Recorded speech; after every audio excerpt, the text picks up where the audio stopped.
क्या दिल्ली में अब गैस की किल्लत खत्म होने वाली है? क्या होटल, ढाबे, अस्पताल और मजदूरों को अब बिना टेंशन एलपीजी मिल पाएगी? और सबसे बड़ा सवाल, सरकार की नई गैस पॉलिसी आखिर कैसे काम करेगी?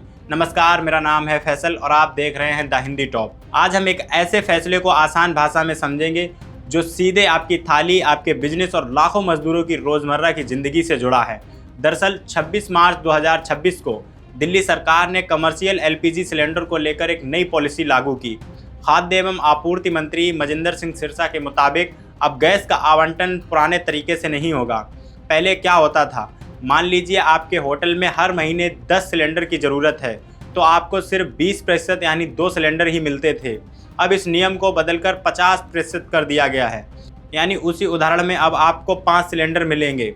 साफ मतलब सप्लाई दोगुनी से ज़्यादा हो चुकी है। अब इसे और आसान भाषा में समझ लीजिए, सरकार पिछले 3 महीने का आपका गैस इस्तेमाल देखेगी, आपकी जितनी खपत हुई होगी उसी का औसत निकलेगा और उसी हिसाब से आपको सिलेंडर मिलेगा। यानी अब जिसे जितनी ज़रूरत उतनी गैस वाला सिस्टम लागू किया जाएगा। अब सवाल ये कि बदलाव क्यों करना पड़ा? इसका सीधा कनेक्शन पश्चिम एशिया में चल रही जंग से है। 4 मार्च 2026 को ऑयल कंपनियों ने सप्लाई घटाकर सिर्फ 20% कर दी थी। यानी होटल ढाबों में सिलेंडरों की कमी, अस्पतालों में परेशानी और मजदूरों के लिए खाना बनाना मुश्किल हो गया था। लेकिन अब हालात थोड़े सामान्य हुए तो सरकार ने राहत देने के लिए सप्लाई बढ़ाकर 50% तक कर दी है। अब बात करते हैं सबसे अहम हिस्से की, कौन कौन फ़ायदा उठाएगा। देखिए, सरकार ने साफ कर दिया है कि कुछ सेक्टरों को प्रायोरिटी मिलेगी, जैसे अस्पताल, स्कूल और ज़रूरी सेवाएं। इन्हें 100% तक गैस दी जाएगी, चाहे इसके लिए होटल ढाबों के कोटों से क्यों ना कटौती करनी पड़े। लेकिन सबसे दिलचस्प और ज़रूरी फैसला है प्रवासी मजदूरों के लिए। अब मजदूरों को 5 किलो वाला छोटा सिलेंडर मिलेगा। उदाहरण के साथ समझिए, अगर कोई मजदूर झुग्गी में रहता है और उसके पास रेगुलर गैस कनेक्शन नहीं है तो वह अपने ठेकेदार या संस्था के जरिए लिखित आवेदन देकर ये सिलेंडर ले सकता है। सरकार रोजाना करीब 180 बड़े सिलेंडर के बराबर गैस सिर्फ मजदूरों के लिए रिजर्व रख रही है। यानी अब मजदूरों को लकड़ी या जुगाड़ से खाना बनाने की मजबूरी कम होगी।